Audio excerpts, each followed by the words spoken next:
I've gotten a lot of requests, actually a few requests lately at Totally Guitars to put a lesson together on Tommy Emmanuel's Ruby's Eyes, and just started messing with it, well, yesterday, and it's got some really cool stuff in it. So I'm really inclined to get on with this project. And we've had a couple people that have already started it, and I've started working with them on some suggestions. But I decided, I'm thinking I need to put together a full lesson on this with tab and really specific details. So if you'd like to see this lesson, come over to Totally Guitars and join in on the forum, and let me know that you think this would be worth pursuing, because there are Tommy does a lot of stuff in this that is going to be really difficult for most guitar players, but there are great ways to simplify it. So, for example, he plays a B chord at the beginning with 3 fingers all at the 2nd fret, the 2nd, 3rd, and 4th at the 4th fret, all in the A shape, and then is able to hammer on his 4th finger and get clean sounds in there. This can be simplified by not using the 3rd string. There's no real reason to have to get... Every time he plays this, and almost everything he plays, he does... It varies. He's really just kind of making it up. This is a song that just has a chord progression and a melody, and you just try to bring the melody out. You never have to play something like this note for note, and he never does. You just have to feel it. And so the idea with that is you just get something happening on the B chord at the 2nd fret with a little bit of messing around between the C sharp and the D sharp. And you could leave, like right there, I used my 4th finger. I didn't play the 3rd string. I played it more like a B7, but I'm not playing the 3rd string. And if I do want to play the 3rd string, I would get that note at the 4th fret with my 4th finger after I've already played the 2nd string open.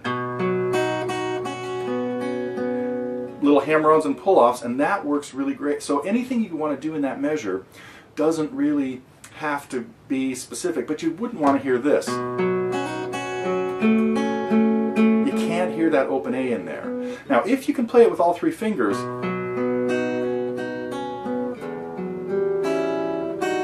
that's better, but totally unnecessary. So don't give up on this song because you think you can't play that B chord. The 2nd chord is actually very easy. You're going to hit whichever, if you're playing the B the way I suggested, not using your middle finger, your 2nd finger down here, and having your 3rd finger on the F sharp and your 4th finger on the D sharp, then leave your 3rd finger there for the 2nd measure. You're going to hit an E in the bass, little arpeggio going from E to F sharp to an open G, and then your 1st finger comes down on the C sharp and you hit the top 2 strings.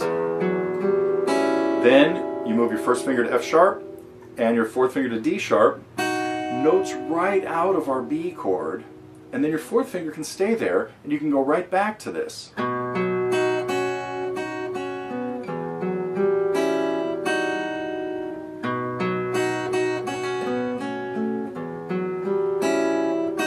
And even there, I played the A in there on the B7, on the B chord, making it a B7. Didn't necessarily sound too bad. So you could get started with that, and the next section, now we have a little melody. So we have 3 pairs of the B chord going to this kind of heavily modified E minor that includes an F sharp and a D sharp in it, which would make it a minor 9 plus 7, I guess.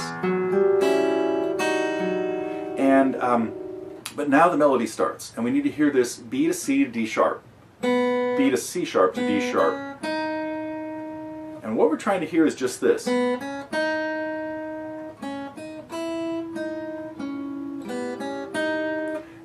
when we get to that D sharp in the melody, we need to hear a B in the bass, and then a few other notes of the B chord. Just little random arpeggio notes, and then the C sharp to D sharp again, to the open E just before the E in the bass, and then we put down a D sharp and a G, 4th fret of the 2nd string and the 5th fret of the 4th string, and we need to hear that on the and of beat 1. And then the C sharp at the 6th fret of the G string. And that's the main little part of the melody.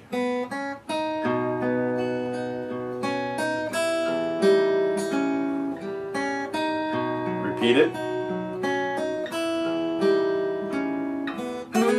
And then we have a little slide. Now I'll get into that in the next segment, or if there's enough response and we decide to finish this lesson, or to take it a little further. A couple of other hints though. One thing that makes this difficult for a lot of students is Tommy is really proficient and efficient at using his thumb to fret bass notes. And so you'll see when he plays this, the chords like this. Now a big one down here. That's really hard for most people. Same thing again.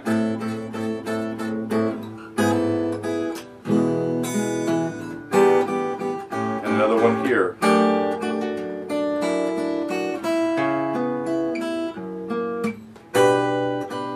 All of those can be played another way that is not that. So if you're thinking I'll never play that song because I cannot wrap my thumb around and get those, you're going to be able to do it. So anyway, that's it. That's all I want to talk about here. I want to just get a little bit about the beginning of the song, and I would like to pursue this a little bit more if people seem like something they'd like to do. So come visit us at Totally Guitars. This would be part of the Target program that we have there, a monthly subscription.